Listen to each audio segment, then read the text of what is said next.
Si vous aimez mes vidéos, abonnez-vous et mettez un pouce bleu. Et si le cœur vous en dit, faites un tour par ma page Tipeee pour me soutenir.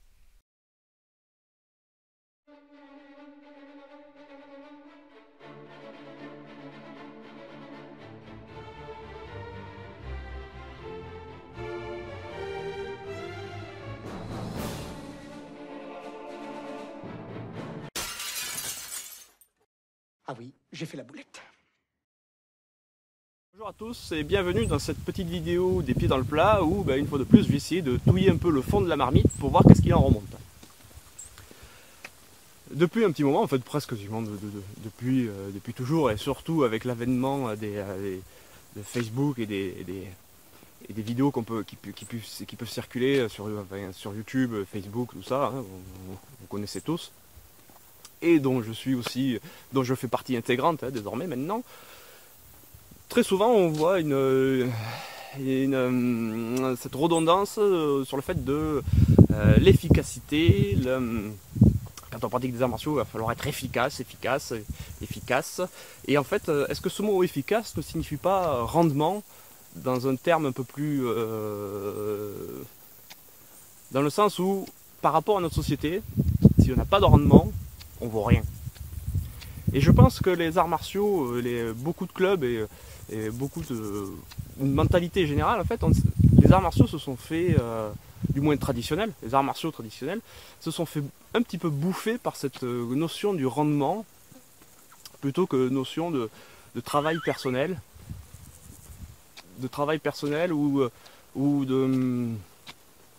même la recherche de plaisir. Et en fait, je commence à être convaincu que ce qui devait être un échappatoire à une société qui nous bouffe littéralement l'énergie, alors que ce soit morale ou physique, hein, par une pression au travail, le rendement, par la vitesse de production, du rendement, il faut être efficace. Quand on va à l'usine, il faut être efficace, il ne faut pas glandouiller. Quand on fait du colportage ou du moins du représentant de commerce, il faut avoir du rendement, il faut être efficace à la vente, sinon ça se passe mal. Il faut faire du rendement quand on est au bureau, il faut sortir des tonnes et des tonnes de papier. Quand on est comptable, il faut avoir un bon rendement, il faut être efficace. Et vous voyez, je pense que ces deux termes vont ensemble. Et au final, on se trouve face à quelque chose qui nous bouffe, nous aussi, nous en tant que pratiquants et ou professeurs, c'est qu'il faut arriver à prouver qu'on est efficace et qu'on a du bon rendement. C'est-à-dire faire des compétiteurs qui gagnent, avoir beaucoup d'élèves pour avoir un bon rendement. Alors ça peut être pour financer le club, hein, tout simplement, ce qui est tout à fait logique, c'est normal, il faut que le club vive. Ou quand on a des cours privés aussi, il y a des factures à payer, donc il faut avoir du rendement, hein. Il faut être efficace dans ce qu'on propose. Et donc du coup on rentre dans une espèce de logique capitaliste des arts martiaux, et on occulte totalement un aspect qui pour moi est quand même très important, voire primordial, c'est la recherche de plaisir. Si une personne aime se mettre de la pression pour les compétitions, voilà, il faut gagner, donc il faut que je m'entraîne dur, se met la pression toute seule, c'est son plaisir. Mais quand on force des gamins dans des clubs, je ne vais pas donner de nom, mais bon, j'en ai fait pas. Moi à l'époque, je prends mon exemple personnel comme ça, voilà. Je faisais du judo quand j'étais petit. J'ai toujours détesté la compétition, mais il fallait que j'ai du rendement. Donc on m'a forcé à faire de la compétition. Et j'ai jamais aimé ça. Et du coup, qu'est-ce que ça a donné? Ça a donné que j'y allais pour perdre, parce que ça me plaisait pas. Et pour qu'on arrête de me forcer à faire ça, la meilleure solution c'est d'avoir un rendement nul. Être inefficace. Il ne faut pas être efficace. Et quand on n'est pas efficace, on ne vous envoie plus parce que vous ramenez des bides. Et donc en fait, je pense que on est tombé dans cette commercialisation, dans cette industrialisation de l'art martial, en le transformant en sport de combat, pour pouvoir faire du rendement. Alors, on envoie les types se faire casser la gueule, des fois quand ils n'en ont pas envie, pour essayer de ramener des médailles. Donc c'est un rendement, une efficacité de gloire. Et puis quand ça passe en niveau professionnel, c'est une efficacité pécuniaire.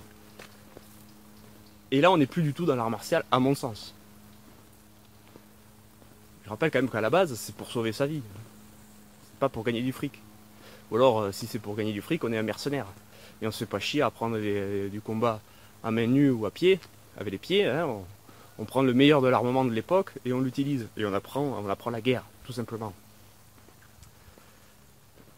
C'est pour ça que je suis quand même assez dubitatif quand je vois toujours partir. Même moi, des fois, je l'emploie et ça m'ennuie d'employer ce mot parce que l'efficacité, être efficace, est-ce que la boxe française traditionnelle est efficace? Ben, dans un sens, efficace par rapport à quoi? Pour garder une bonne santé, pour se sentir, pour développer ses capacités musculaires, d'adresse, d'élasticité, de cardio. Ben oui, la boxe française traditionnelle est carrément efficace. Moi, je me régale là-dedans. Depuis que j'en fais, je me sens bien, quoi. Est-ce que la boxe française traditionnelle va être efficace dans une attaque au couteau? Là, moi, à main nue contre un couteau, bon, je pense que la course va être beaucoup plus efficace. Ben, on aura sauvé sa vie. Ou du moins, on aura plus de chance. Est-ce que si j'utilise la canne de combat, la canne de défense, une canne qui fait entre 300 et 500 grammes contre un couteau, ben, je pense que là, c'est moi qui vais être efficace. L'équilibre de la terreur va être équilibré. C'est pour ça que je suis vraiment dubitatif et très perplexe sur ce principe d'efficacité. Pour moi, c'est du rendement capitaliste. J'ai rien contre, hein. Il faut manger, il faut vivre. Hein. Mais il n'y a pas que ça. Moi, je pense pas qu'il n'y ait que ça. Je pense qu'il faut aussi respecter l'élève quand il vient. S'il veut pas faire de compète, ben, il en fait pas. S'il vient pour en faire, ben, on va lui donner tous les outils qu'il faut pour qu'il en fasse, qu'il se fasse plaisir, qu'il arrive à gagner. S'il gagne, ben, pour lui, c'est une réussite personnelle. Parce il aura sué sang et eau, hein, pour arriver à ce résultat. Et puis pour nous aussi, c'est une petite gloire en disant bon, mais j'ai réussi à mener mon élève à l'objectif qui s'était fixé. Il s'est pas fait mal, il s'est pas fait dégommer la tête, et en plus, il a gagné. Mais quand on est face à une personne qui vient pour du loisir, pour apprendre, pour se faire plaisir, tout simplement, apprendre quelque chose qu'il n'avait jamais fait avant. J'ai eu des élèves, ils avaient la quarantaine, hein, ils n'avaient jamais fait d'arts martiaux de leur vie, jamais. Je les ai pas foutus dehors, je les ai pris, et je leur ai donné ce qu'ils sont venus chercher. C'est-à-dire de bons moments, entre copains, apprendre des techniques intéressantes, développer leur capacité corporelle, leur capacité morale, renforcer un petit peu leur mental avec des exercices un peu plus durs, une pente douce, mais toujours visant le développement personnel. Et on arrive à des types qui sont maintenant, ils sont bien, quoi, ils se sentent bien, et quand ils n'ont pas leur dose de pratique, ben, ils sont pas contents. Et pourtant, ils font pas de compète, je leur demande strictement aucun résultat. Même pour eux, en temps d'apprentissage. Si l'élève doit mettre 3 ans à apprendre une technique que d'autres mettent 6 mois, ben, il mettra 3 ans. Ce n'est pas grave. Il n'y a pas de rendement, on ne recherche pas ça. On n'est pas ici pour ça. Le seul rendement, la seule efficacité réelle que, pour ma part, je chercherais, c'est que l'élève se retrouve dans ce qu'il fait. Est-ce que ça lui parle? Est-ce qu'il fait ça, il vient parce que ça lui plaît, il vient pas parce que il faut le faire. Vous voyez un peu la nuance? Et je pense que ce concept d'efficacité et de rendement de notre société, eh bien, ça a un peu trop pollué le monde des arts martiaux, à mon avis. Il faudrait essayer de se détacher de ça. Peut-être un peu moins se parler de résultats de compète, mais plus parler de ressenti. Comment tu te ressens? Est-ce que tu te sens bien en pratiquant? Est-ce que tu es heureux de faire ce que tu fais?